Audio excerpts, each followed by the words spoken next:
Bien, vamos a seguir. Apocalipsis. Seguimos con esta serie que está... Siempre he escuchado esto cuando he escuchado predicaciones o estudios. Es un libro sorprendente en positivo. Es como entender el final de la película. Entonces, como que cuando ya sabes el final, entiendes mucho mejor la película, ¿no? El durante. Hoy vamos a estar sobre el capítulo 6 de Apocalipsis. Y ha sido una semana muy interesante de estudio, porque me daba la sensación como que estaba en una película de estas que son raras, que tienen que ver con los tiempos del futuro, del pasado, del durante y el futuro a la vez. Ya vais a entender un poco por qué digo esto. Pero tengo que pediros algo antes de empezar para que podáis sacar rendimiento a esta predicación y a otras que vendrán. Algo que debéis de tener en cuenta en vuestras mentes durante esta predicación. Esto yo creo que los jóvenes, els joves, els nens, potser tindreu més facilitat per entendre, porque mentalmente están más preparados los que somos muy jóvenes, pero no tanto, nos cuesta un poco más meternos. Apocalipsis no és un llibre escrit en un orden cronològic, ¿verdad? Cronològic vol dir que una cosa va després de l'altra en el temps, endreçada en el temps. Pels nens, per entendre Apocalipsis, hem d'entendre que no és com si estiguessis veient les 3 últimes pel·lícules de Spider-Man, no? Que on una acaba i on acaba la següent, Spider-Man 2 sigue, ¿no? Y luego sigue Spider-Man 3 en el tiempo, ¿no? Hi ha una continuïtat. No, Apocalipsis no se puede leer de esta forma. Apocalipsis es más como una especie de tráiler de una película en la que salen varias escenas y que están mezcladas en diferentes lugares y en diferentes momentos. Y te puedes estar viendo algo sobre el pasado, pero que también tiene que ver con el presente o incluso con el futuro. ¿Entiende? Así como no podemos leer la Biblia cronológicamente, porque la Biblia no está ordenada por un orden cronológico, especialmente así es con este libro de Apocalipsis. Y si no entendemos esto, si no tenemos esto presente a lo largo de toda esta serie de predicaciones, no vamos a entender el libro, por lo que hay que hacer este esfuerzo, ¿no? Intelectual en todo momento de ir viendo. Si esto no lo tienes claro, no vas a poder coger bien. Entonces, vamos a leer el texto en 3T, no en 3D. Lo he llamado 3T, en 3 tiempos. ¿De acuerdo? Para que nos quede grabado. A veces estas muletas nos ayudan. Vamos a ver estos tiempos en 3T, que son antes, después y durante. ¿Ok? Nuestro trabajo va a ser en base a la información que el texto nos ofrece. Nuestro trabajo será el de tratar de entender en qué momento y lugar suceden estas visiones de Juan y cómo vamos a ubicarlas en la historia de la humanidad. ¿De acuerdo? Porque pudiéramos estar hablando en tiempos anteriores a Cristo, en tiempos de Cristo, en tiempos posteriores a la muerte de Cristo, y podemos estar hablando al fin de los tiempos, cuando ya Cristo regrese. ¿Ok? Entremos en materia. Dicho esto, que lo debemos de tener presente para esta predicación y las que vendrán, pues vimos la semana pasada que mediante el capítulo que le tocaba explorar a Dani, que Juan, el autor de Apocalipsis, estaba desesperadamente triste, estaba llorando. Pues en su visión había un libro, ¿os acordáis? El cual debía de ser abierto. Pero estaba cerrado, y este libro que estaba cerrado estaba sellado con 7 sellos. ¿Ok? ¿Quién abrirá el libro? Gritaba un ángel revoloteando por todas partes, tan preocupado. ¿Quién abrirá el libro? ¿Quién será digno de abrir los 7 sellos? ¿Quién será? Entonces aparece el Cordero que toma el libro de la mano de Dios y entonces todos cantan con un gozo incontenible. Todos empiezan a cantar, digno es el Cordero de abrir los 7 sellos, ¿no? De tomar el libro y abrir los 7 sellos. ¿Por qué solo Jesús sería digno? Bueno, Él es el que murió, ¿verdad? Bien, ¿y qué es lo que contenía este libro? Bueno, de eso trata la predicación de hoy. ¿Qué contenía este libro? Pero por una cuestión de tiempo y de densidad solo vamos a abrir hoy solo vamos a ver, a meditar sobre 6 de los 7 sellos. Así que creo que una semana más me tocó el texto oscuro, aunque en realidad es un texto maravilloso cuando nos está preparando para lo que viene la semana que viene, la predicación de la semana que viene, que es el 7º y último sello. ¿De acuerdo? Vamos a ello. Tenemos que dividir estos 6 sellos de los que vamos a estar hablando en 2 bloques distintos. A ver, un segundo. Oye, que me he olvidado de leer el texto. Ok, vamos a leer el texto y luego seguimos. Capítulo 6 de Apocalipsis. Digo así: vi cuando el Cordero abrió uno de los sellos y oí a uno de los 4 seres vivientes decir como con voz de trueno: ven y mira. Y miré, y he aquí un caballo blanco, y el que lo montaba tenía un arco, y le fue dada una corona, y salió venciendo y para vencer. Cuando abrió el segundo sello, oí al segundo ser viviente que decía: ven y mira. Y salió un caballo bermejo, y al que lo montaba le fue dado poder de quitar de la tierra la paz, y que se matasen unos a otros. Y se le dio una gran espada. Cuando abrió el tercer sello, oí al tercer ser viviente que decía: ven y mira. Y miré, y he aquí un caballo negro, y el que lo montaba tenía una balanza en la mano. Y oí una voz de en medio de los 4 seres vivientes que decía: 2 libras de trigo por un denario, y 6 libras de cebada por un denario. Pero no dañes el aceite ni el vino. Cuando abrió el cuarto sello, oí la voz del cuarto ser viviente que decía: ven y mira.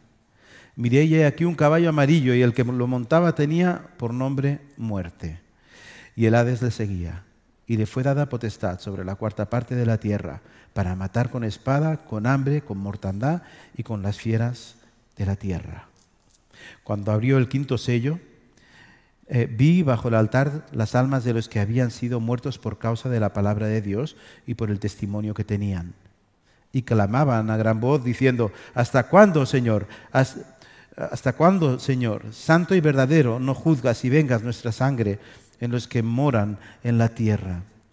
Y se les dieron vestiduras blancas, y se les dijo que descansasen todavía un poco de tiempo, hasta que se completara el número de sus consiervos y sus hermanos, que también habían de ser muertos como ellos.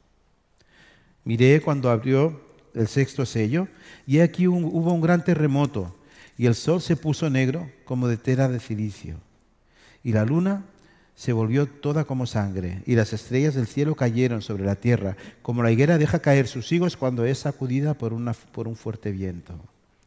Y el cielo se desvaneció como un pergamino que se enrolla, y todo monte y toda isla se removió de su lugar. Y los reyes de la tierra y los grandes, los ricos, los capitanes, los poderosos y todo siervo y todo libre se escondieron en las cuevas y entre las peñas de los montes, y decían a los montes y a las peñas: caed sobre nosotros y escondednos del rostro de aquel que está sentado sobre el trono y de la ira del Cordero, porque el gran día de su ira ha llegado, y ¿quién podrá sostenerse en pie? Wow.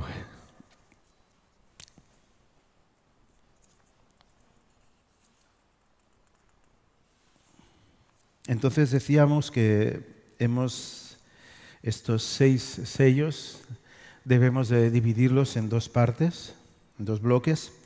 Tenemos los 4 primeros. Si os fijáis, vais a tener que ir mirando vuestro texto, ¿verdad? Los 4 primeros de esta visión se inician con un caballo, cada uno de ellos con un caballo de un color diferente, ¿verdad? Un caballo montado por un jinete. Luego seguiremos con los 2 restantes. Entonces los 2 bloques son los de estos caballos y los otros 2, ¿sí? El 5º sello, hace referencia al pueblo del Señor. Y por último exploraremos sobre el texto que nos habla sobre el sexto, que nos habla de juicio, terror y devastación. Bien. Bien, antes de meternos en estos sellos, ¿a qué tiempo se refieren cuando nos describen las cosas que pasan, ¿no? Las cosas que describen? ¿De qué tiempo nos está hablando? ¿Cuándo pasa esto? ¿Cuándo pasó? ¿O cuándo pasará? Hay diferentes opiniones sobre esta cuestión, pero tras orar mucho y meditar en el texto, me sumo a la mayoría de teólogos que reconozco como sanos. Por lo tanto, afirmo que según yo he entendido, lo que tenemos aquí no apunta tanto al final de los tiempos, que también, sino que hace referencia a lo que iba a ocurrir desde que Juan escribe el libro hasta el final de los tiempos, o sea, desde que Cristo muere hasta el final de los tiempos. Veréis que lo entenderéis mejor en unos minutos. Empezamos con los primeros 4 sellos, entonces. Estos 4 son diferenciados por esos caballos, blanco, rojo, negro y verde amarillento. Este verde amarillento es verde amarillento, en vuestras Biblias no sale como verde amarillento, pero en su traducción es este color, un verde amarillento, ¿de acuerdo? Son como 4 grupos de cosas que van a pasar simultáneamente a lo largo de todo el periodo de la Iglesia, o sea, desde que Jesús va al cielo, después de resucitar, desde que Jesús asciende, hasta que Él regresa del cielo, hasta el final de los tiempos, ¿ok? Que quiero que quede claro. Por tanto, debes saber que lo que afirmen estos sellos tiene que ver contigo y conmigo, pues estás en esta era, en este tiempo, antes de que Jesús regrese. Bien. Quiero aclarar en primer lugar que, como ya nos explicó Dani la semana pasada, este libro contenía las cosas que Dios había decretado. Esto es lo que ponía en este libro, son las cosas que Dios había decretado que tenían que suceder. O sea, a Dios no se le escapa nada, todo está establecido. Él es quien permite que el malo sea malo y que el bueno sea bueno. Podemos dibujar a Dios de muchas formas, pero esta es la realidad que encontramos en la palabra. Pues bien, con esto en mente, veamos el primer caballo. Juan puede visualizar a uno de esos seres vivientes que dicen, ven. Hay un llamado a observar. Entonces aparece un caballo blanco, radiante, con alguien encima que lleva un arco y una corona. Este dice el texto que salió venciendo y para vencer. Bueno, aquí la cuestión es saber quién es el jinete que lleva un arco, ¿verdad? ¿Alguien se atreve? ¿Jesús? ¿Alguien no está de acuerdo? Yo he tardado mucho más que vosotros en darme cuenta.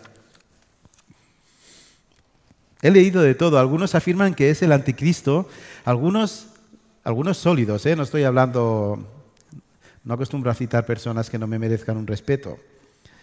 Afirman que es el anticristo, vestido de ángel de luz, por el tema del caballo blanco, ¿verdad?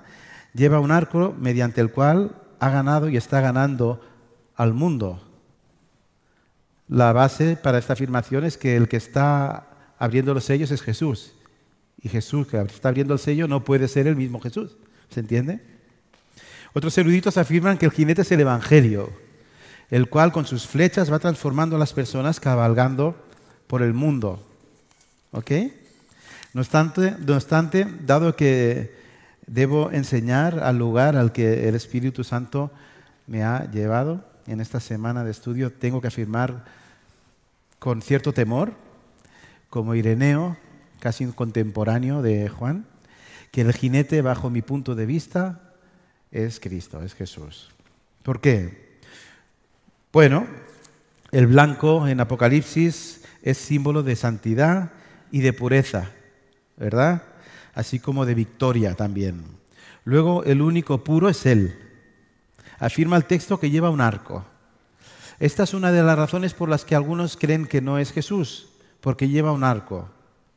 Normalmente la Biblia, cuando habla de la gran arma que Cristo lleva, nos habla de que lleva una espada, que es la palabra, ¿verdad? También en Apocalipsis veréis que nos va a hablar de la espada que sale de la boca de Cristo. No nos habla de un arco de una forma tan clara. No obstante, aunque con menos abundancia, encontramos textos en los que Cristo sí lleva un arco con el que tira saetas, con el que tira flechas. Por ejemplo, el Salmo 40, que es un salmo mesiánico, dice lo siguiente, Salmo 40, versículo 4, dice: en tu gloria sé prosperado, cabalgas sobre palabra de verdad, de humildad y de justicia, y tu diestra te enseñará cosas terribles. Tus saetas agudas, versículo 5, con que caerán pueblos debajo de ti, penetrarán en el corazón de los enemigos del rey. ¿Ok? ¿Y qué significa entonces esto? Bueno, si hace referencia a todo el tiempo desde que Cristo se marcha hasta que Cristo regresa, podemos entender que de alguna forma Cristo sigue con nosotros luchando a favor de los suyos, los que vino a salvar y por los que murió. ¿De acuerdo? Y no solo eso, que aún los que no son salvos disfrutan de su bendición, de esta gracia común, aún sin saberlo, ¿no? Y que Él sigue sosteniendo todas las cosas, evitando que las fuerzas del mal terminen con todo. Estamos hablando de ahora, de lo que el caballero del caballo blanco está haciendo ahora. ¿Ok? Y de lo que viene haciendo desde que se marchó y lo que va a hacer hasta que regrese. Él es el resplandor de su gloria y la expresión exacta de su naturaleza y sostiene todas las cosas por la palabra de su poder. Hebreos 1:3. Jesús dijo que Él edificaría su iglesia y afirmó que las puertas del cielo no prevalecerían. Si esto es así, tiene que ser evidente. Y así es, estamos aquí. Él edifica su iglesia. Ha edificado, y lo estamos viendo, lo está haciendo, y lo seguirá haciendo. Por mucho COVID, por mucho confinamiento, yo qué sé, por mucha historia, la iglesia, si es de Cristo, perdura. Bien. Así que tenemos a Jesús, como dice el texto, versículo 2, el que viene venciendo y para vencer. Un continuo, ¿verdad? Ya venció y seguirá venciendo. Por ello lleva una corona. ¿Vale? Es cierto que el mundo está fatal. Es una realidad. No quiero ser catastrofista, pero un poco es lo que hay, ¿no? Que estamos en un momento de la historia de la humanidad, yo creo, muy crítico, para nada favorable a Dios y a su causa. Pero este primer sello debe llenarnos de gozo al visualizar como Juan que Cristo sigue galopante y que no para y que sigue luchando por nosotros, por su iglesia y que sigue venciendo almas, que ya lo hizo en la cruz y que lo sigue haciendo hoy y que lo hará hasta el fin, cuando todo sea consumado. Entonces, os pediría que no perdáis esto, hermanos, que no lo perdáis de vista. Vamos a seguir hablando de los otros sellos, que son terribles, pero por favor, vamos a verlos con esto en mente. Es importante. No quiero que pierdas de vista este sello, pues este es el nuestro, aquel con el que somos defendidos, por el cual somos defendidos por el gran jinete del caballo blanco. Seguimos.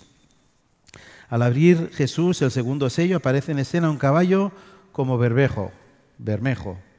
Esto es colorado, rojo. A este se le dio un poder, el cual era el de quitar la paz y que se matasen unos a otros. Y sí, este sí llevaba una gran espada. Si el color blanco significa santidad, pureza y justicia, el rojo significa sangre derramada. Sugiere guerra y no se limita a un tiempo en concreto. Al final de los tiempos. Nos habla de las guerras del mundo, habidas, actuales y por haber. ¿Y qué queréis que os diga? ¿No es ciertísimo que desde que Jesús ascendió hasta hoy no ha habido ni un solo segundo en más de 2000 años de paz simultánea en todo el mundo? Ni un segundo. Debéis entender estos sellos desde la realidad de un mundo, no desde vuestra limitada realidad española, ni siquiera de nuestra realidad europea.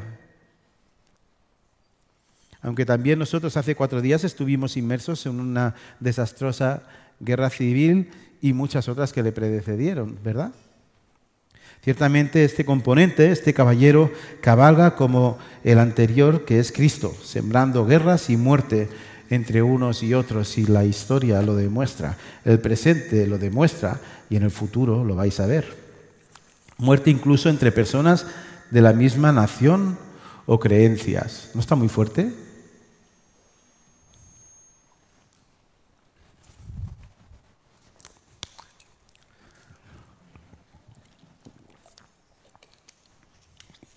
De hecho, Jesús ya nos contó antes, ¿no? En Mateo 24:6, Él dijo, oiréis de guerras y rumores de guerras. Bien, ¿podemos afirmar entonces que en el pasado, en el presente, en el futuro se ha cumplido esta realidad? Pues sí, claro que sí, se ha cumplido. Pues bien, debes entender que este libro, mediante el cual Dios nos advierte de todas las cosas que estarían por suceder, así como afirma la presencia de Cristo mediante el primer caballo, afirma de igual forma esta parte oscura que debemos de tener en cuenta. Y puedes tratar de girar la cabeza para no sentir, pero eso no va a eximir esta realidad, ¿no? Entonces, es lo que hay. Seguimos. Aunque nos pueda resultar medio incomprensible, hay un dato en el texto que no podemos pasar por alto. Dice el texto que este poder maléfico del jinete, que el poder que el jinete tenía, le fue dado, es algo que le fue otorgado. ¿Quién se lo dio? Dios es el que da el poder, porque Él es el que tiene el poder.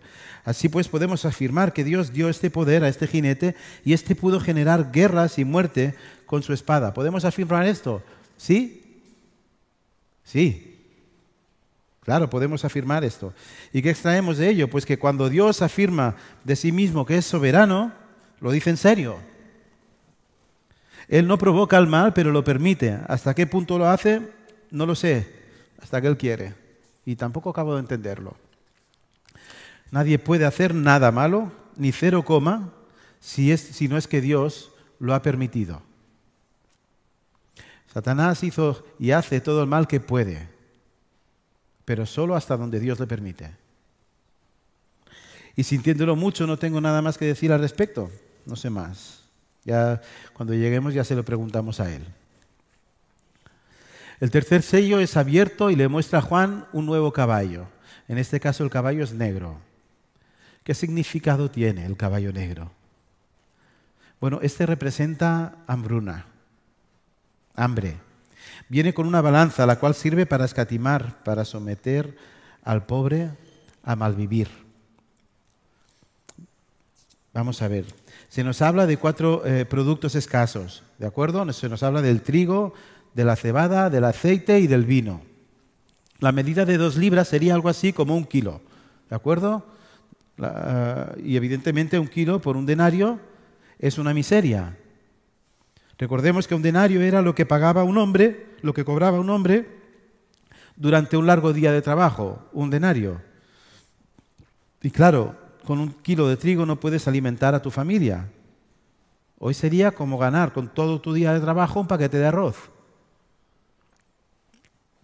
De, no sé, ¿qué costará? 60 céntimos.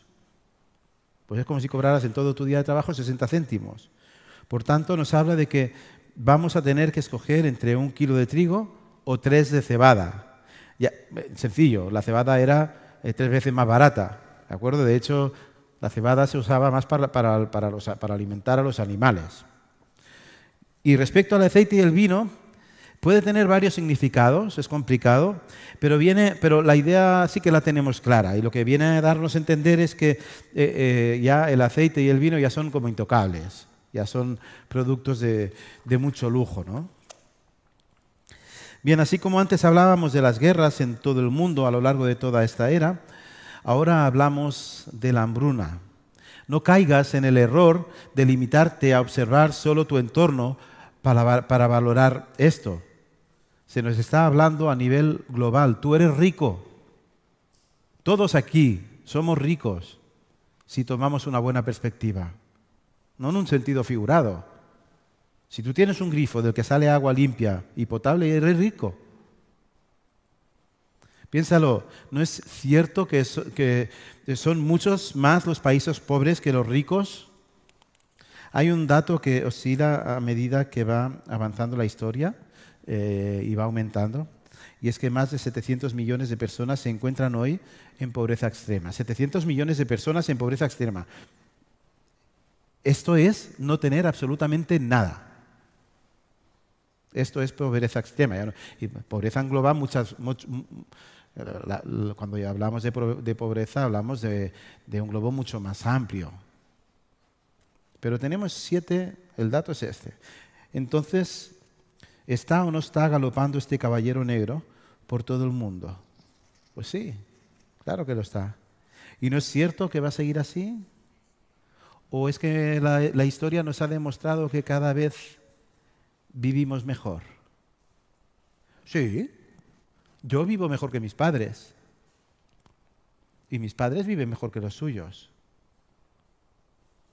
Ahora, apártate de tu corta perspectiva y te darás cuenta que sí, que los ricos vivimos cada vez mejor, pero que cada vez hay menos pobres, hay más pobres y cada vez son más pobres. ¿Ok?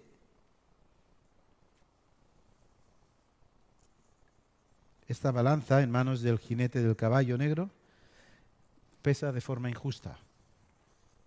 Y a pesar de que la tierra es generosa y suficiente para todos, este jinete, después que Dios en su soberanía abrió este sello, hizo que todo se desequilibrara. ¿Culpa de Dios? En absoluto. Él solo lo permite. Es más, es gracias al primer caballo que por la promesa que tenemos de Dios que somos abastecidos de lo necesario, ¿verdad? No culpemos a Dios porque Él lo permite, porque hay un caballo que es blanco, que está manteniendo todo infinitamente mejor de lo que merecíamos. Tomemos una buena perspectiva.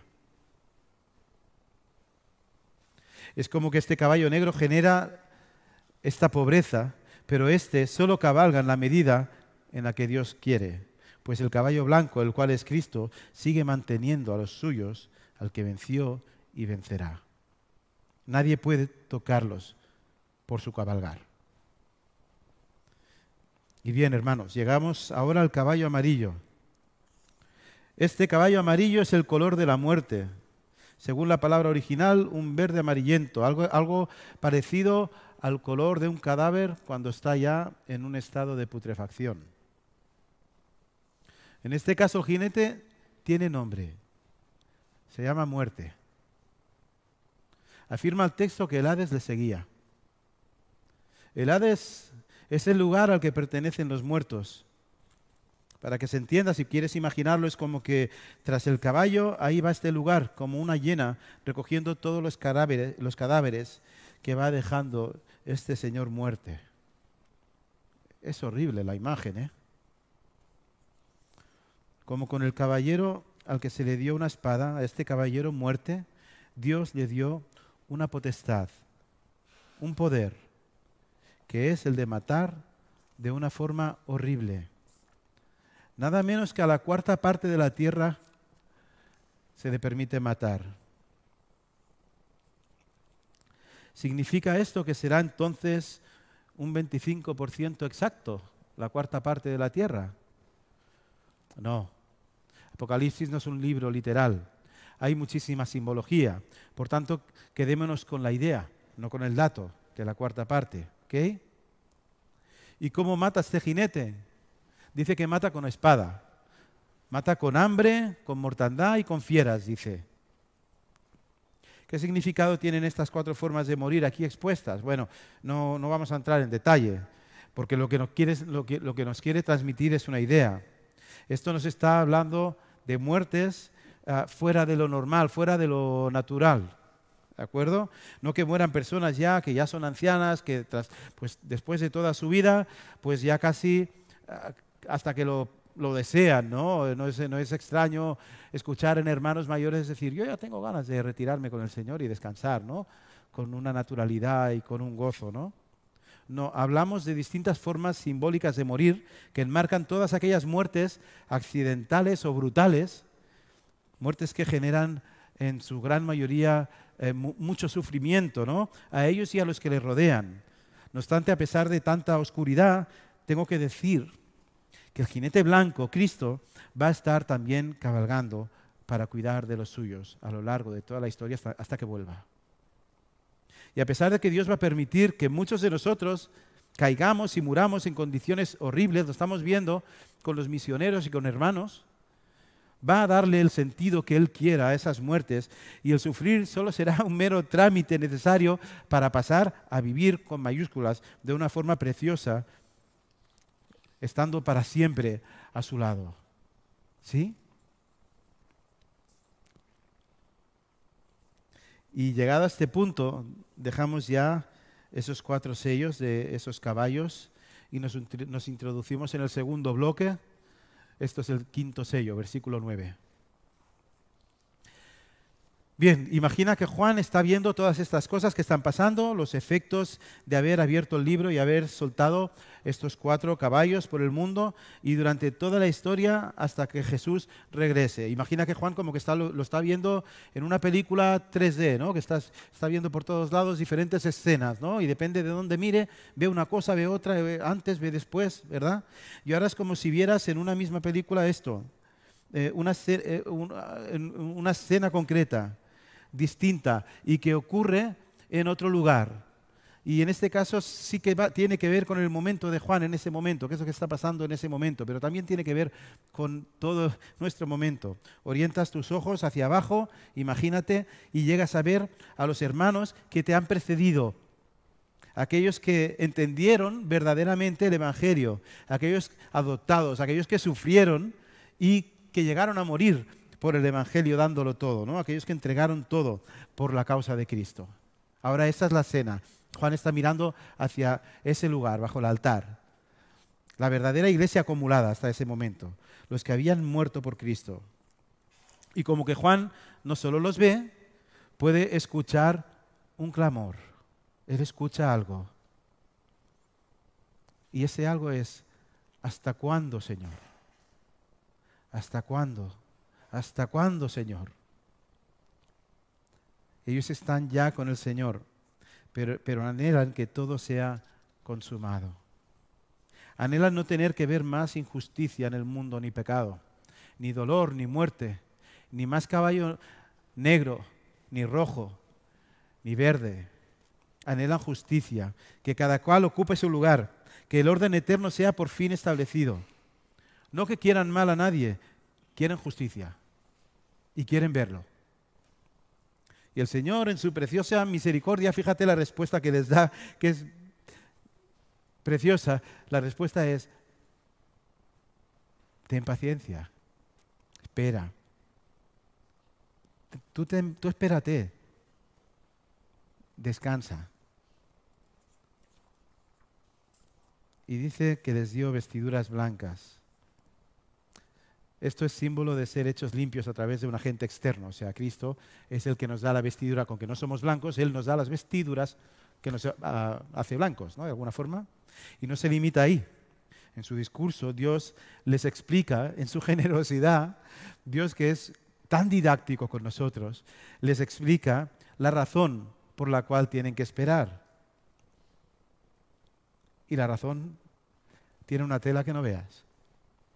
Esperad, porque otros van a ser muertos como vosotros y salvos como vosotros.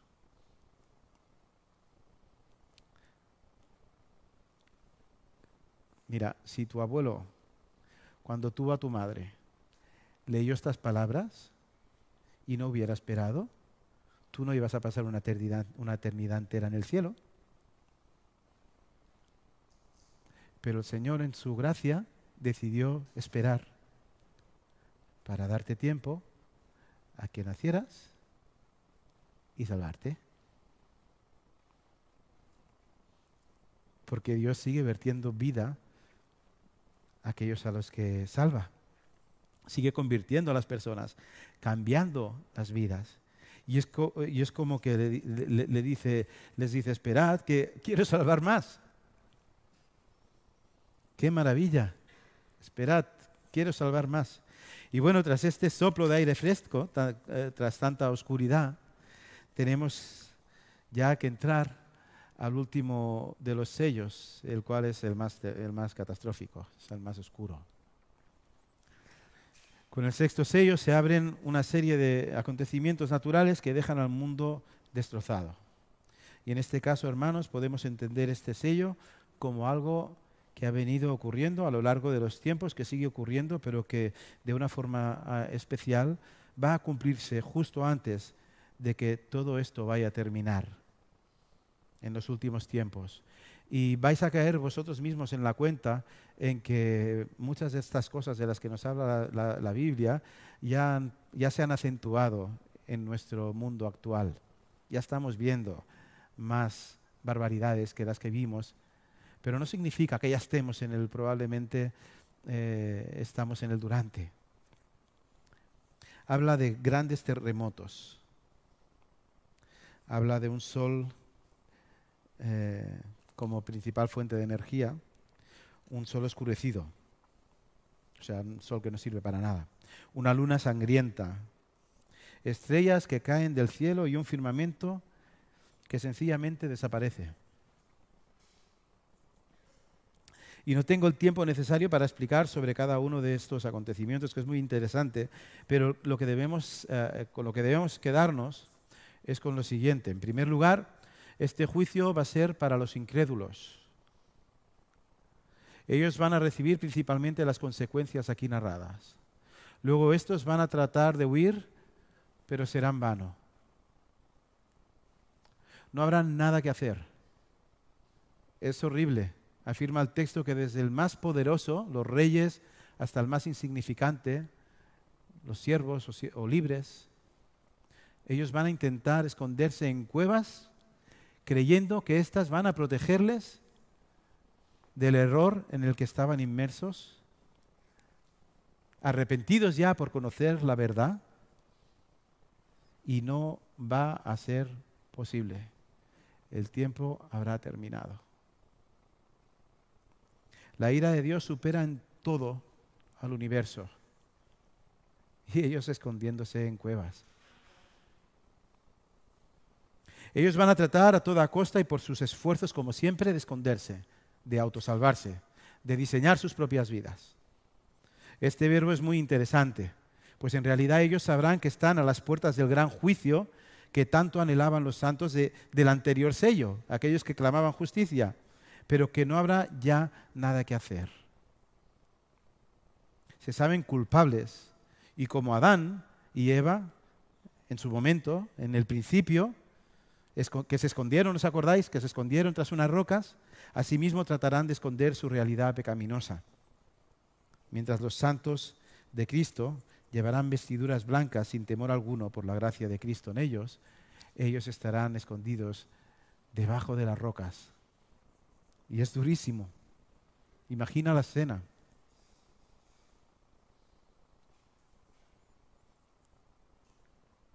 Ponte en la piel de aquellos que no hace falta ir muy lejos. Mira a tu alrededor, amigos que no tienen al Señor, o familia,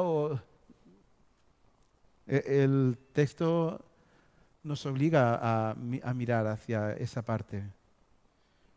Imagínate toda esa gente clamando a toda voz a las montañas, clamando a las montañas, no a Dios, clamando a una roca muerta, y le dicen: caed sobre nosotros, le dicen a las montañas. Caed sobre nosotros y escondernos del resto de aquel que está sentado, de la ira de aquel que está sentado sobre el trono, de la ira del Cordero, porque el gran día de su ira ha llegado. ¿Ves si lo sabían? ¿Y quién podrá sostenerse en pie? Dicen. ¿Quién podrá sostenerse en pie? ¿Entiendes? ¿Entiendes cómo va a terminar el mundo para la mayoría de tus contemporáneos? ¿Para aquel día?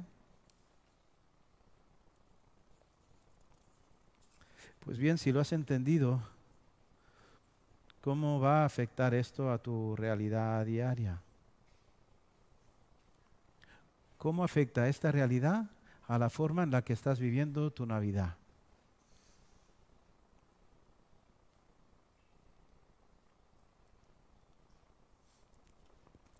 Dejad que os ayude. Si eres cristiano, entonces asumes todo esto como una verdad absoluta, y porque has sido amado es que amas con su amor, y ello cómo se pone a la práctica, cómo se demuestra,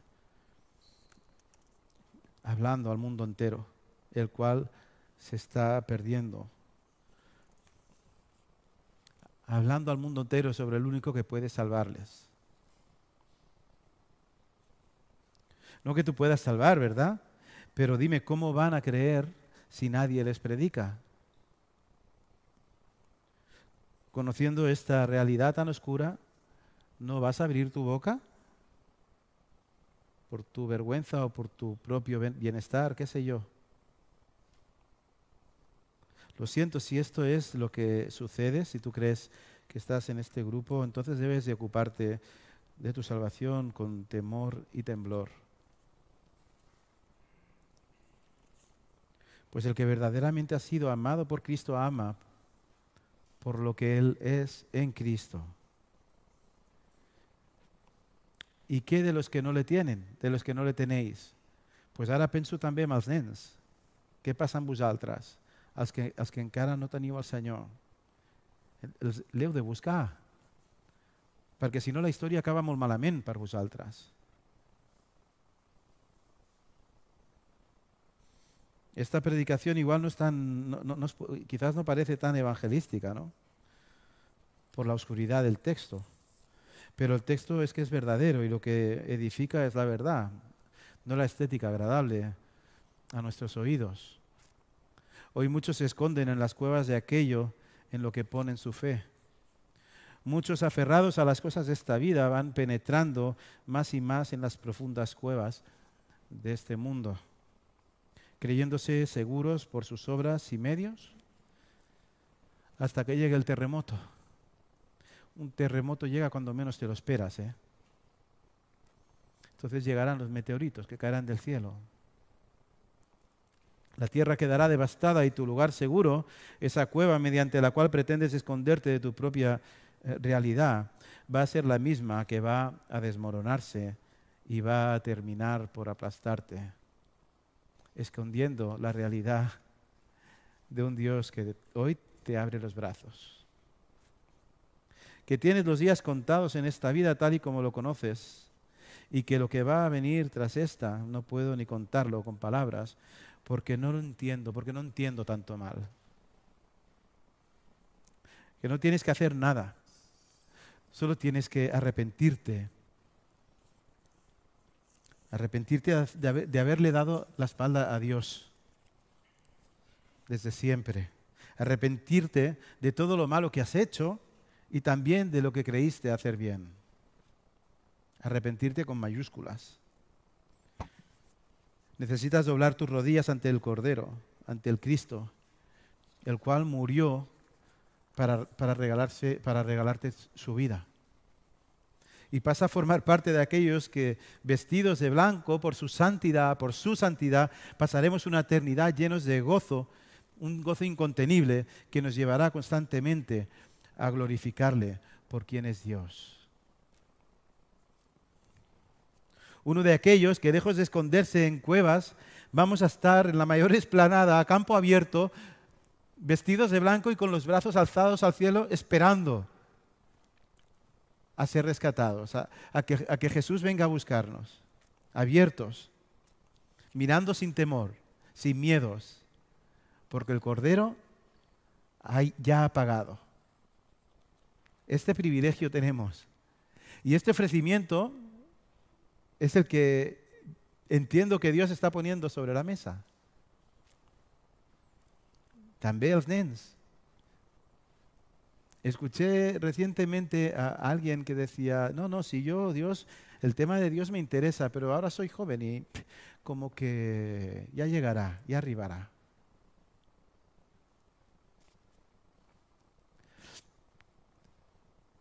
el día que llegue, te vas a dar cuenta que fue demasiado tarde, porque todos los días anteriores a ese fueron una pena al lado de lo que es vivir en el Señor. Y mucho cuidado que no tardes demasiado y venga el terremoto. Porque al final Él lo ha hecho todo. Tú solo debes abrir y explorar, escuchar qué es lo que Él te cuenta de sí mismo en su palabra. Lo demás es que Él lo ha hecho todo.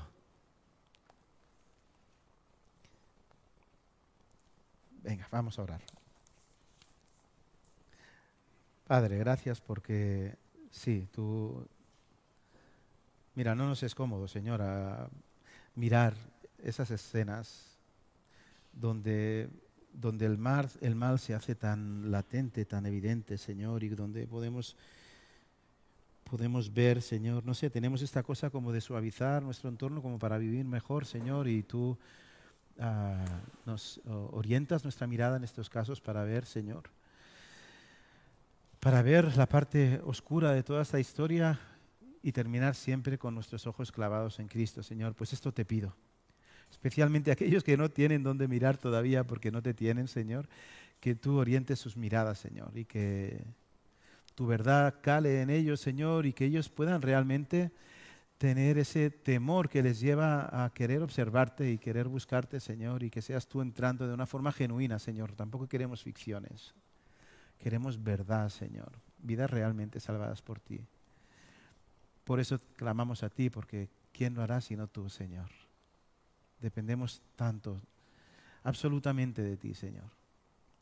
Gracias, Señor, porque tú sigues manteniendo el mundo, porque nos sigues dando opciones, porque sigues transformando, Señor, y te ruego que sigas haciéndolo, Señor, y que seamos muchos más, Señor, los que podamos estar allí contigo durante toda la eternidad. Padre, gracias. En nombre de Jesús. Amén.